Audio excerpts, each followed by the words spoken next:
नमस्कार, मैं हूं आशीष त्रिपाठी और कर्नाटक में शीर्ष नेतृत्व को लेकर संघर्ष बना हुआ है। जंग अब खुलकर सामने आने लगी है। डीके शिव कुमार ने शब्द के जरिए इसकी अहमियत और वादों को याद दिलाया, तो सिद्धरमैया ने भी इसी शब्द का इस्तेमाल करते हुए अपने शेष कार्यकाल की बात कह डाली। कर्नाटक की राजनीति का नाटक एक बार फिर से अपने उभार पर है। राज्य में सत्तारूढ़ कांग्रेस में नेतृत्व परिवर्तन को लेकर जुबानी जंग तेज होती जा रही है। अभी ये दबी जुबान में चल रही थी, लेकिन अब खुलकर हमले किए जा रहे हैं। बीते रोज कांग्रेस में मुख्यमंत्री पद के विषय को लेकर उथल पुथल खुलकर सामने आया और उप मुख्यमंत्री डीके शिव कुमार ने शब्द बाण छोड़े और फिर मुख्यमंत्री सिद्धरमैया की ओर से पलटवार करते हुए निशाना भी साधा गया।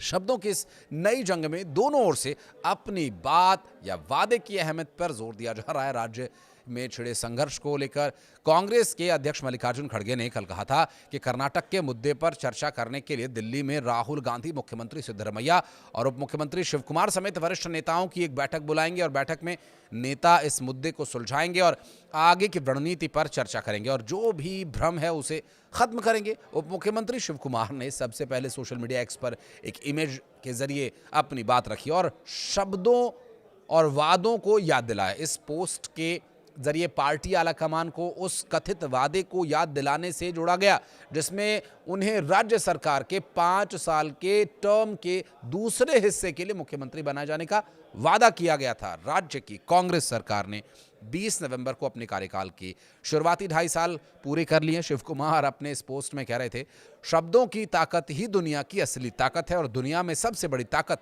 बात रखना है। चाहे जज हो, राष्ट्रपति हो या कोई भी, चाहे मैं ही क्यों ना हूं, सभी को अपने वादे के अनुसार काम करना चाहिए। शब्दों की ताकत ही दुनिया की असली ताकत है। हालांकि आधिकारिक तौर पर पार्टी की ओर से कभी यह कहा नहीं गया कि साल 2023 में चुनाव जीतने के बाद कोई 2.5 साल वाला फॉर्मूला तय किया गया था, लेकिन यह भी है कि शिव कुमार के समर्थकों की ओर से बार बार इसको लेकर के वादा किया जाता रहा। खुद शिव कुमार ने भी पिछले दिनों कुछ लोगों के बीच सीक्रेट डील की बात की थी और इस पर सफाई के तौर पर कुछ कहा भी नहीं गया। सिद्धरमैया का फुल टर्म का जवाब शब्द को लेकर शुरू हुई जंग में पलटवार करते हुए सिद्धरमैया ने भी पलटवार करते हुए कुछ ही घंटों बाद वैसी ही भाषा का इस्तेमाल किया। उन्होंने उन कामों की एक लिस्ट बनाई जो अपने शेष कार्यकाल में वो पूरा करना चाहते हैं और साथ ही ये इशारा भी दिया कि वो पद छोड़ने या कोई विकल्प देने के मूड में बिल्कुल भी नहीं है। उन्होंने कहा, कर्नाटक के लोगों का दिया हुआ जनमत एक पल नहीं बल्कि वो जिम्मेदारी है जो पूरे 5 साल तक चलती है। उन्होंने अपने पोस्ट में कहा कि एक शब्द तक ताकत नहीं बनती जब तक वो लोगों के लिए दुनिया को बेहतर ना बना दें। वो आगे ये कहते हैं कि कर्नाटक के लोगों के लिए हमारा शब्द कोई नारा नहीं है बल्कि ये हमारे लिए दुनिया है। साथ ही उन्होंने मुख्यमंत्री के तौर पर अपने पहले कार्यकाल 2013 से 18 का भी जिक्र किया। उन्होंने दावा किया कि 165 में से 157 वादे पूरे किए गए थे, 95% से ज्यादा काम पूरे हुए।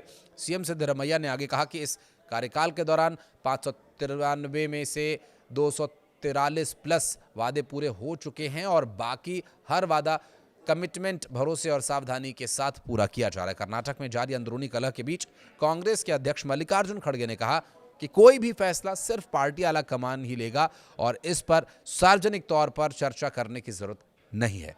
हालांकि खड़गे को एक समय कर्नाटक के मुख्यमंत्री के तौर पर देखा जा रहा था। राजस्थान, छत्तीसगढ़ में भी संघर्ष हुआ था और कर्नाटक के इस पूरे संग्राम का पटाक्षेप कैसे होगा ये देखने की भी बात होगी। और कर्नाटक से पहले राजस्थान और छत्तीसगढ़ में भी शासनकाल के दौरान नेतृत्व परिवर्तन को लेकर संघर्ष देखा गया था। साल 2020 में राजस्थान में कांग्रेस सरकार के दौर में तीखा संघर्ष जो कि अशोक गहलोत और सचिन पायलट के बीच दिखा था। हालांकि पार्टी नेतृत्व ने गहलोत को ही सीएम बनाए रखा था, जबकि पायलट उप मुख्यमंत्री और राज्य प्रमुख का पद छोड़ने के बाद भी पार्टी में बने रहे। और इसी तरह छत्तीसगढ़ में 2018 से 23 के बीच भी कांग्रेस सरकार के दौरान सीएम भूपेश बघेल और एक वरिष्ठ मंत्री टीएस सिंहदेव के बीच भी संघर्ष रहा था और भूपेश बघेल को हटाया नहीं गया, लेकिन 2023 में चुनाव से ठीक पहले टीएस सिंहदेव को उप मुख्यमंत्री बनाकर के मामले को सुलझाने की कोशिश जरूर की गई। हालांकि 2023 के चुनाव में दोनों राज्यों में कांग्रेस को हार का सामना करना पड़ा था। क्या यही 2.5 साल वाला फॉर्मूला या दो नेताओं की टक्कर कांग्रेस की हार का कारण बन रही है? कुछ कहना चाहे तो कमेंट सेक्शन में जरूर बताइएगा। धन्यवाद।